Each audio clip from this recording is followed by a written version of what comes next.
Have you ever thought about war? Could it be justified? Is it justified? Maybe you're part of a country with a lot of weapons and you like the idea of war and being strong. Maybe you're part of a country that prizes pacifism, the idea that war is not justified. Maybe you know somebody who's been to war. I do. The stories are not good. But today the topic is war justified? On what grounds might we say yes or no? And just to make this otherwise happy topic a little more happy, let's also talk about terrorism and torture. Hey, why not?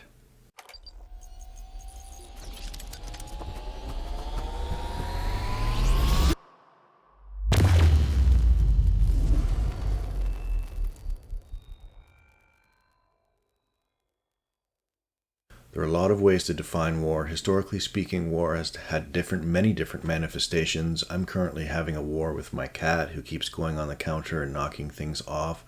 But that's not the kind of war that most people think of. We think of city-states or countries battling one another over oil, property, something.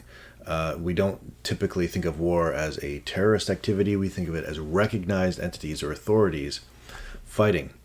In that context, there are typically two extremes presented. One is called realism, the other one is called pacifism. And I'm sure you probably have an instinct regarding what pacifism means, but here's the very strong version of both of these. So realism is closely associated with this idea of nihilism. Nihilism argues that there are no values, that people just make these things up, they're transient, they don't have any sticking force. So there's no such thing as a universal moral norm or a universal truth that's just always true. So when it comes to morality, what is good, what is bad, whatever. Everything's kind of relative. Nihilism, people often think of this as a sort of a darkness or an abyss, that the values that we hold are really just made up. What's really there in the universe is a vast nothingness of value. So realism picks up on this and argues that morality does not apply to war. War is like that vacuum, the abyss. When you're at war with a country, you don't have time to sit around and think about what it means to be a virtuous person. You don't have time to sit around thinking about what it means to be kind or compassionate. You're too busy trying to kill the other person. Well, that's war, to kill the other side so they surrender, to take what they have, or maybe defend yourself. Whatever the motive for getting into war, in war, morality just doesn't count. So they call it a realist perspective, but calling it real doesn't mean it actually is real. You may think that the realist perspective is actually fictional. You may be a pacifist on the other extreme that says that morality always exists with humans. Whatever activity we're involved in, we're always human, and being human means being moral. As an example, the respect for life. Right? Even in war, there has to be a minimum kind of respect for other people, even those who are trying to kill you. That's tricky. So the two extremes again, morality does not cut it. Forget it. Morality doesn't apply to war. What matters for the realist is they'll say, and this may be true, but it may just be part of the story, it's protection, it's self-interest. I need to survive. And there's an argument that we all have the right for self-preservation. But once we take that no holds barred, there is no morality, we can do what we want attitude, then suddenly self-protection becomes, well, I can go to another part of the world and take over because it suits my interests. You can see there's a slippery slope there. On the other side, the pacifism. Never a reason to fight and to kill. Never a reason for that. If we could just get over this idea of realism for the pacifist, the world would be better. But maybe they're both naive. Maybe they're both missing something important. Well, let's see. On the realist side, there's something real there. There's something to be said about the fact that some countries invade other countries, and you need to be prepared to fight back. The realist perspective basically says the world is anarchy. There's no universal police that will save us from somebody else, no matter how gregarious or how kind another country may be. We're ultimately on our own. National security is at the top because we need to protect ourselves as a society. That's how society operates, on the assumption of self-protection. Why else would you be a part of a society? But morals become void. That is the strong version, the strong version of realism. The weaker version of realism might argue, so a little bit further back from that extreme, might argue that in some sense, states, countries are motivated by morals. So they leave room, if you're sort of a weak descriptive realist, the weaker side, there's room there, okay, maybe there's morality involved. And we see that constantly. Every time a country proclaims war on another, they often, the media will be replete with claims of moral virtue or claims of a moral imperative of some kind. So even though they're doing something that most of us would regard as bad, invading another country, hurting people, there's still a claim to morality there. Okay, fine. But is that true? Is the strong position, the strong realist position, really accurate? Is the world on the constant brink of falling apart? The fact of the matter is, most states rarely have to worry about survival. Not to say that some don't. Even right now, some do. Some right now are currently being occupied. Many are, actually. I can think of 3 just off the top of my head. But the realist is saying, as a whole, this is true, when in fact, it's really the minority case in the present. Historically speaking, yes, we have a number of accounts of Rome going here to invade and all these different things. You've heard the stories. But that doesn't happen as frequently as the realist might contend to make the justification for war. So if we're looking at historical cases, okay, over the last 1,000 years, X number of cases. If we're looking at contemporary cases, there's not a ton of them by comparison to the whole world. Therefore, if we're looking at actual examples of anarchy, states constantly at risk for their survival, that's a hard case to make. Part of the discussion of realism has to do with trust, and people often talk about this thing called the prisoner's dilemma. The discussion of the prisoner's dilemma draws our attention to this. Who can we trust? Who as a country, we as a country, can we trust? And upon what basis do we do that? Do we say we trust people because of reason? Do we trust people because of moral virtue? We just trust that they're good characters? Or do we not trust, that we can't trust? And we go back to this anarchist perspective where the world is constantly burning and the realist says we need to survive at all costs. The prisoner's dilemma, there are different versions of this, but basically 2 people rob a bank. They're both caught. They're brought into the police station. I mean, you could come up with all kinds of analogies here. Who knows? Maybe they stole diamonds or something, or maybe they stole gold from Fort Knox. Okay. They're separated at the police station, and the officer tells each of them, so it's the same deal. Basically, I have you at least breaking and entering. I can prove that, and you're going to go to jail for 6 months. I'm making up a number. But if you squeal on your friend here who helped you do it, and you tell me, how things happened and maybe you can show me where the plans were. You actually had plans written up or something. Then I'll tell you what, instead of 6 months, I'm just going to get you down to like 2 weeks. The judge is really going to go easy on you. But your buddy over there, he's going to go away for a decade because Fort Knox. Don't steal gold from Fort Knox. But the police officer goes to the other person and offers them the exact same deal. So we have a system now, or a situation, in which if both of them stay silent, they're going to go to jail for a little while. It's not the end of the world. They're not going to go away for 10 years, but they're both going to go away for breaking and entering because that's kind of, they've been caught.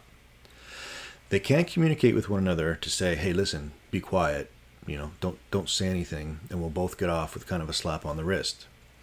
But the rational, self-interested, egotistical me, so if I'm one of these people, is thinking, wow, if I rat him or her out, then I can get away with very little time at all. I'll be home in time to watch Saturday cartoons. Saturday cartoons aren't a thing anymore. It's kind of depressing. Anyway, you get the idea. So a rational, self-interested person is actually going to do something to cause harm from the criminal's perspective, right? From society's perspective, both of these people are bad and they should be punished to the full extent of the law. But from the criminal's perspective, they're doing harm to the other person that they had no intention of doing 20 minutes before, but because of rational self-interest, they'll do that now. This argument of the prisoner's dilemma extends to the world. What do countries who are self-interested, supposedly rational, do? Well, they'll do schemy things in their self-interest, right? The classic rebuttal to this is, well, do people always do that? Do people really act like that? And sure, we can see many examples of corporations and greedy business people. We can see just a couple of stories from my children this week from school. They came back and told us some of the things that some of the other kids were doing. But this is the kind of thing that if that existed across society, a sort of a routine basis, the schemy, egotistical, you would wonder how society might survive and how we could have trust in anyone at all. Not to say that this isn't the case, but this draws into question if the realist is making this worldview that war is necessary because we're already basically at war anyway. You can't trust even thieves. There's no honor among thieves. Then how could we have a society of people constantly turning on one another, knives in the back? It just doesn't seem to make sense. So in a way, the prisoner's dilemma might be revealing some good in nature, some good in human nature and society. The fact that we still have society, despite examples of people, stabbing knives in one another's backs, it may actually be a positive thing. I imagine the realist perspective almost like a naturalist perspective. In nature, we don't want to romanticize things. Animals are living in constant threat of fear, disease, starvation. Animals are not, it's not a happy existence often. It's a tough life out there. I don't know, I don't live out there, but let's just pretend it is. I'm actually pointing to a field right now where I see deer and coyote almost every day. And I wonder how they survive. I wonder where they get their food. And it can't be easy. It must be tough. And the realist is just saying life is like that. It's tough. It's a dog-eat-dog world. But with humans, we've created a different kind of world, a society in which we're expected not to behave like coyotes out in the wild. So the realist might actually be arguing a picture, a perspective of life as an excuse to do things, to be the aggressor. There's a difference now between saying I'm constantly ready to fight to survive versus I'm constantly going over to conquer and to dominate and to take over. So there's, again, that slippery slope with realism from describing what is, when it's not entirely accurate that what they're describing is, to this is actually what we ought to do. The prescriptive. It's a slippery thing. Realism, then, may boil down to simply being an excuse to take advantage of the weaker, to exploit. So you may be thinking, so what? Why is that a big deal? Well, if we all acted like that, again, as I mentioned previously, does it make sense that society could survive? In fact, realism is very much in favor of the more powerful states, those who already have power. And you'll notice that those who already have power are often the ones who use the argument that those with power have it, that they should have it, that it's natural, that it's somehow, they may not say it's moral, but it's like a moral strength to have the biggest guns, to have the biggest, okay. And hey, if we don't control you, if we don't harm you, if we don't take from you, then somebody else will. So just get used to it. Okay. The pacifist argument is that we should never fight. There are no circumstances in which fighting is moral. Now, this is the strong version of pacifism. Of course, we could have a weaker version. But essentially, it's arguing that we all have a moral calling. The moral calling is to preserve life, dignity, worth. Right? Human beings have worth. Nature has worth. Animals have worth. Now, the coyote who's chasing down the deer in the field may not be saying, hey, this deer has worth, but it's implied, right? He's chasing down the deer for food. Well, not likely in this case because the coyotes are kind of small, but maybe it's a wolf. Let's pretend it's a wolf. So it has value, a survivability factor. Is that how the pacifist perceives us? No, the pacifist perceives us not as a natural equilibrium of consuming, taking, hurting another person for our own benefit, but as sustaining equal worth, where we don't take from the other. We don't take life, especially from the other, for our own survivability, even if that means we die. If I starve to death because I refuse to chase the deer, because I value the deer as having life on its own, that is far superior than me going around killing deer. It's a convoluted metaphor, I know. But the idea is that war violates the right to life. War violates the right to life. Do you buy that? Does that even make sense? I think it does, personally speaking. I think the idea of humans having dignity and deserving of some level of respect is very important. When I think of someone like Saddam Hussein, or, just think of any bad person, well, that's harder to respect them. Very quickly, it becomes very hard to see them as having value. But the pacifist, this is a really tough argument, is saying never justified. Never justified. So we're never justified in fighting back against a Hitler, a Stalin, a Pol Pot. We're never justified. There's just so many examples of really bad people. And the answer is no. Okay. Well, let's discuss this in terms of consequentialism and deontology. For the consequentialist, the ends are the goal, right? The ends justify the means, or the worth of morality is the result, the tangible, measurable. Okay. And in the case of war, the costs always exceed the benefits. War is expensive in terms of financial stuff. War is expensive in terms of life.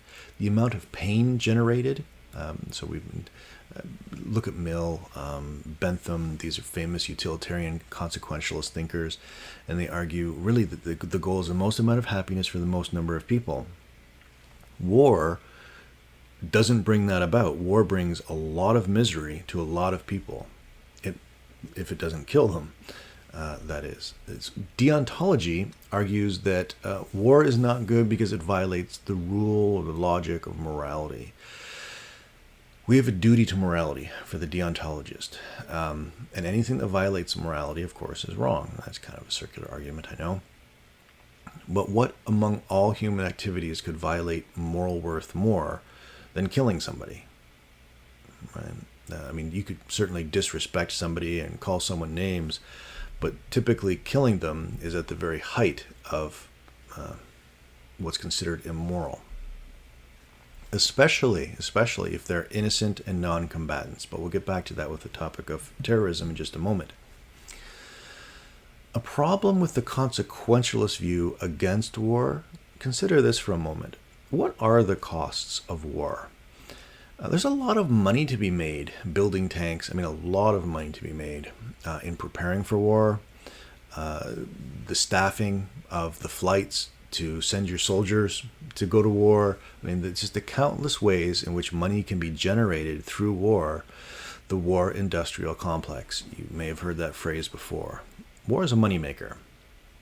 Especially if you have a powerful country with a huge reservoir of weapons and they're just sitting there, well, you need an excuse to start getting rid of them and building new ones, right? Keep people working.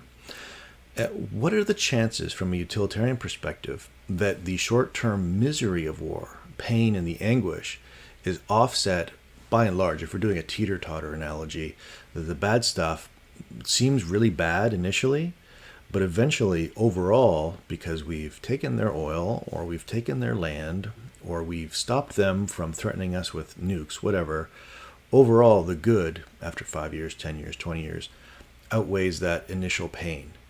And some people think that calculation works out, that the pain of war is worth the benefit, whatever the benefits may be. The problem is, we have many historical examples of that claim, that going here to this country, and whether it's a peacekeeping mission, whatever we want to title it, after years and years and years and years and years of being there, and just so much death and hurt and pain and people that don't come home, but then the result is not positive at all. It's indifferent or neutral at best. Often, things are worse off. So it's quite a claim to make that war has greater benefits than costs. We have so many examples of that not being the case. All right. For the deontologists who say we have a duty, moral duty, not to go to war, what about this, deontologists? You don't want us to go to war because it's not moral, but if we don't go to war, society could be extinct, destroyed.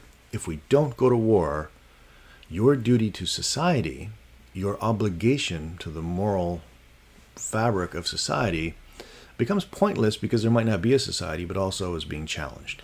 In short, if we don't engage in war, there may be a greater moral worth than violating that previous moral worth of not going to war. We have a duty to society to preserve it. Ergo, deontologists, let's pick up our guns.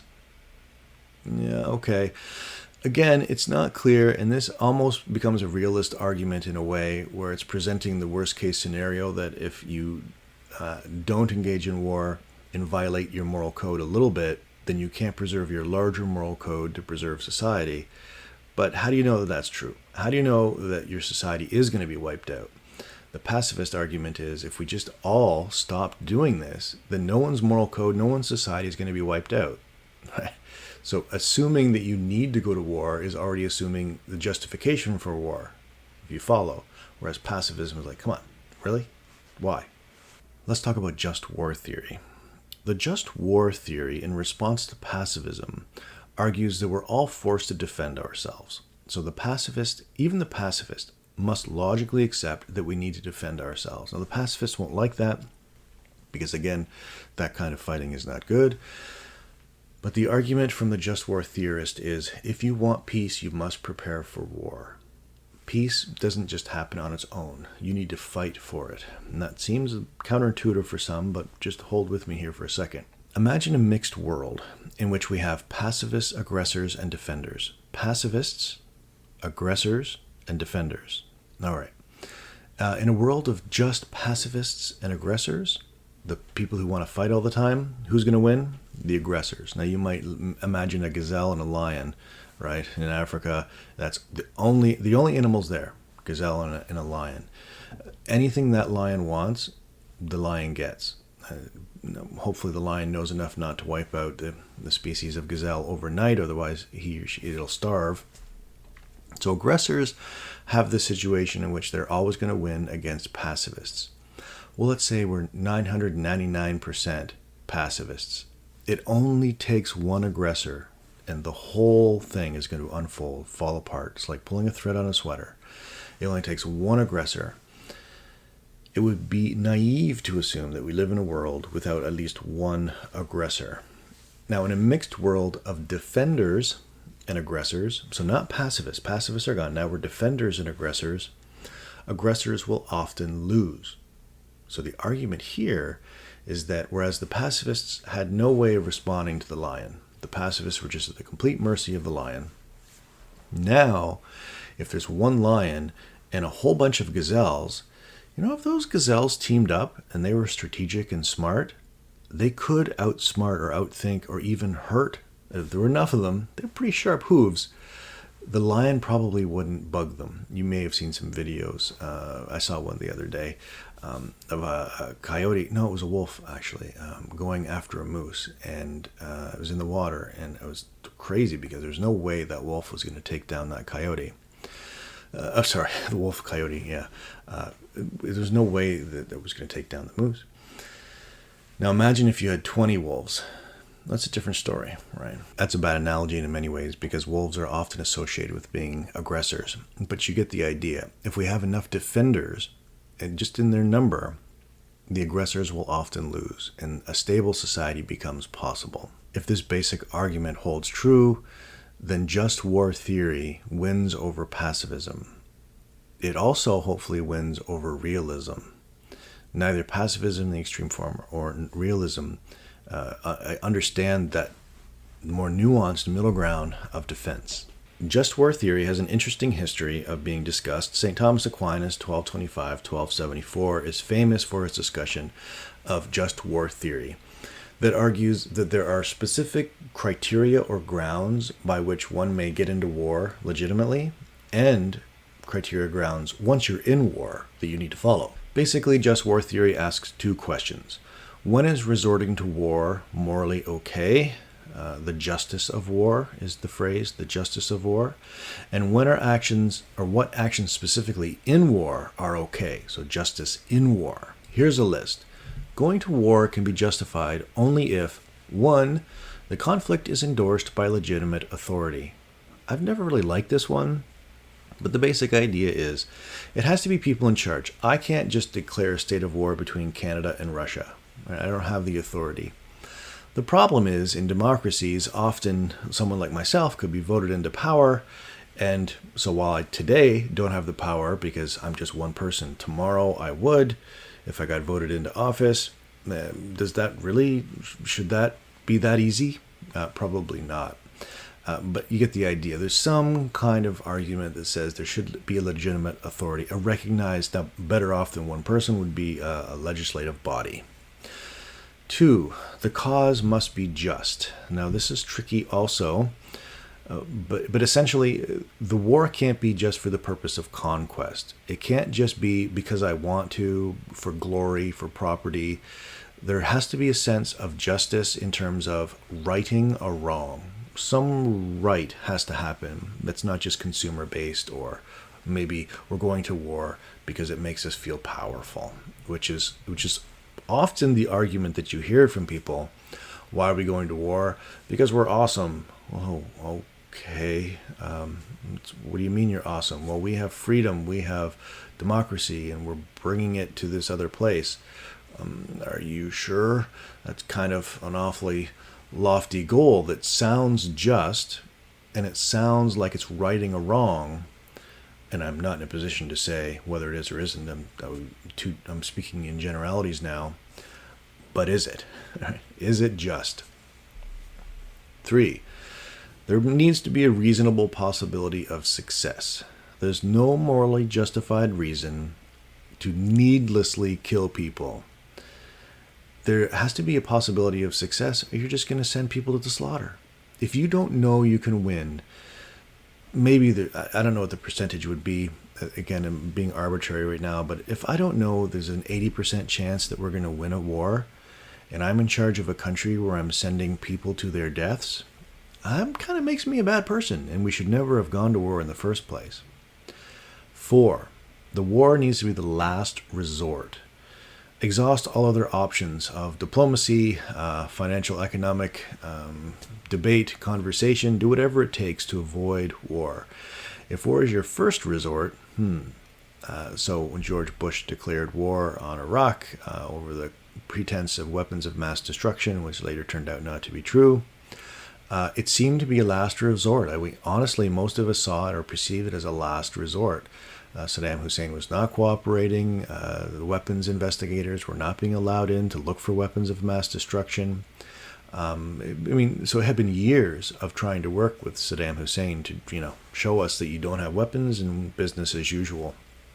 But at every turn, that seemed to be frustrated. So there was a minimal sense, at least a minimal sense, in which that criteria, number 4, may have been justified. Of course, the faulty intelligence and other reasons later turned out and made it not such a great move. And obviously, the fact that it was a war in which people died made it not a good move. Not to say that some wars aren't justified, which is what we're trying to figure out right now.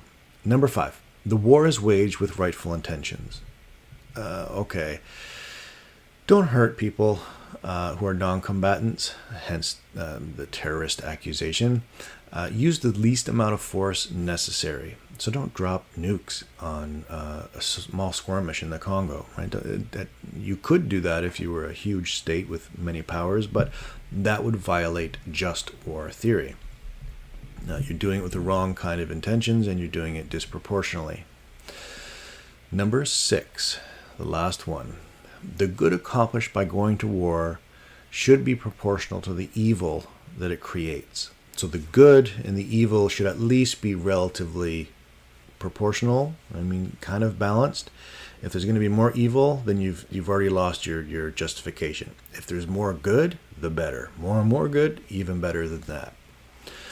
The first 4 that we just discussed should be endorsed by authority, should have just cause, there should be a possibility of success, and it should be a last resort. Are the getting into war category? So why would we get into war? And then 5 and 6, which are the war, when you're in war, you should have the good intentions. You're doing it without excessive hurting other people and targeting innocents, and you want the good to be at least proportional to the evil. That gets grouped under the justice in war. So why do we get into war? And then once we're there, how do we justify it? So what is your inclination regarding war?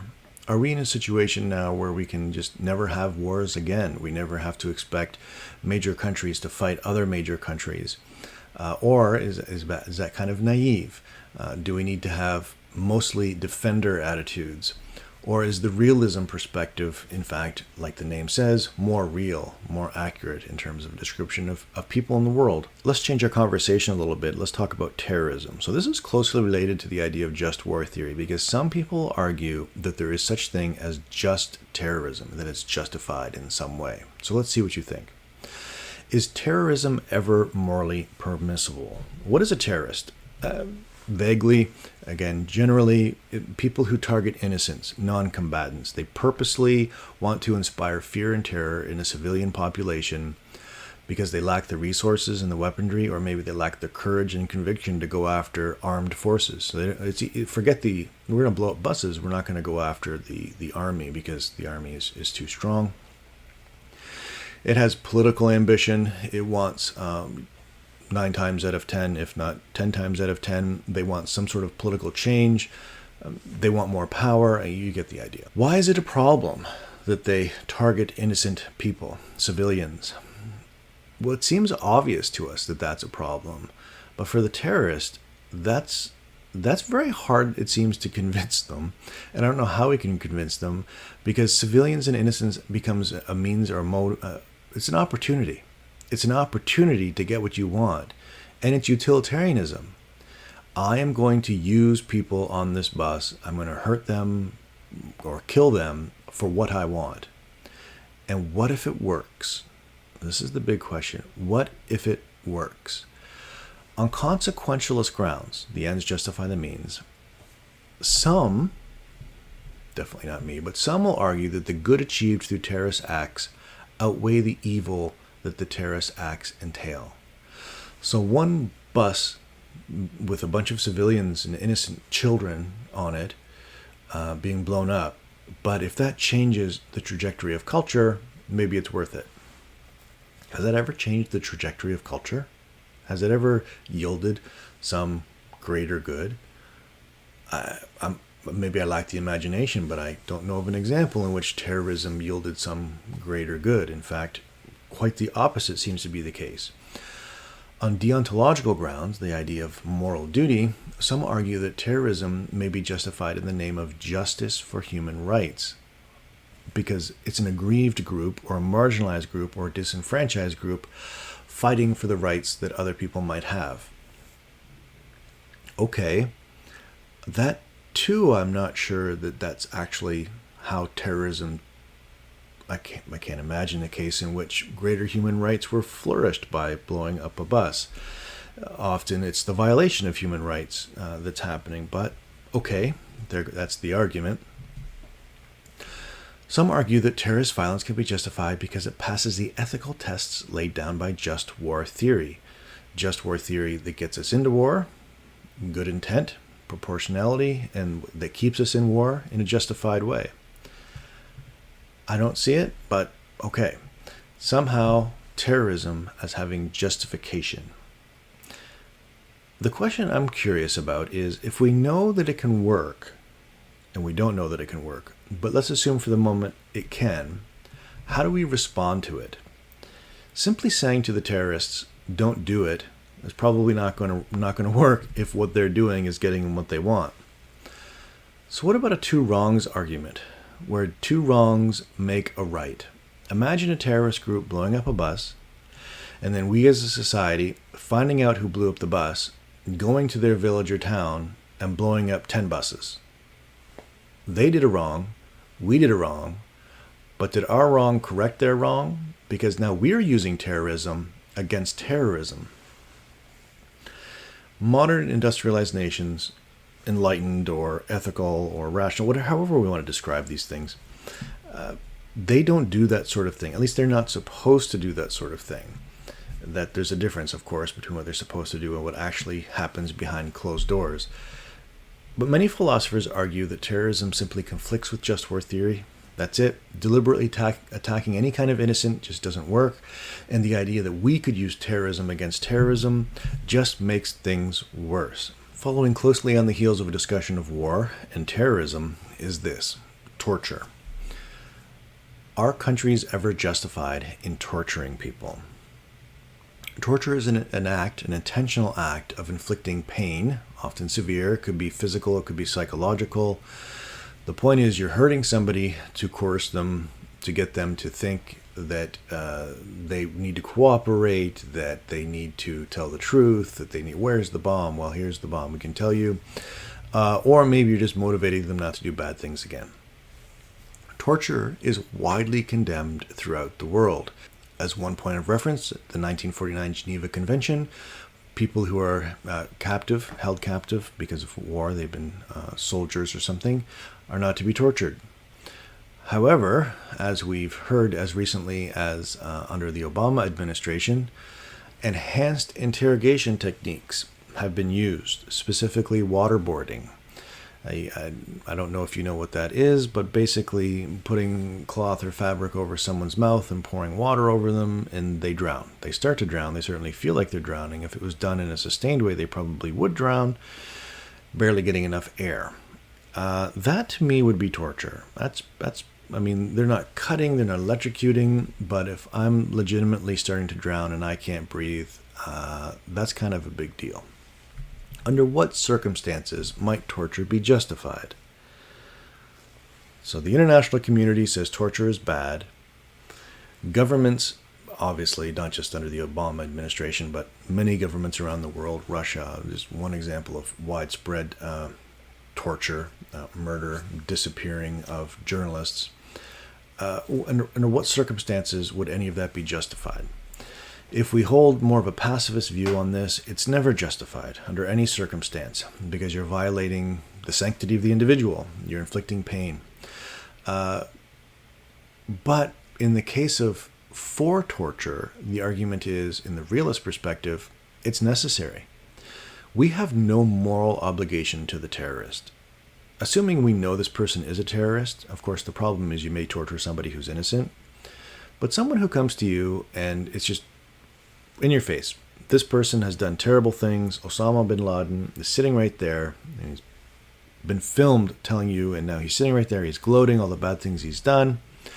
But Osama bin Laden is also saying, hey, listen, I've planted 5 more bombs all across this state, and oh, look, one just went off, and sure enough, one goes off. So he's proven beyond a pale that he's responsible for this. And he's laughing in your face. You're the police. You're in charge. And what are you going to do? Are you going to sit there and have tea with him? Are you just going to walk away? Are you going to play rock and roll and hope he confesses after listening to rock and roll for hours? You don't have time. This is the ticking time bomb argument. And there's something to this. If it's obvious the person did it and it's obvious the person controls future harm to other people, the realist argument is you have a moral obligation to torture this person. You have to save lives. That's your duty.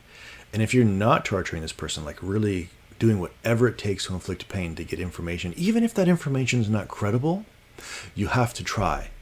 Because not doing anything at all is, well, it's to absolve yourself of your moral responsibility to other human beings. By contrast, the more pacifist side of this, there's just never, ever an excuse, right? You may feel justified in torturing, but there are many problems. First, it doesn't work. Often you get false information. It doesn't work in the sense that you have the wrong person. Oops, sorry about that. And what does that say about you? What does that say about the people that are doing the torturing? Right? Not only are they poor investigators that they have the wrong person, but now they have this thing on their conscience, hopefully on their conscience.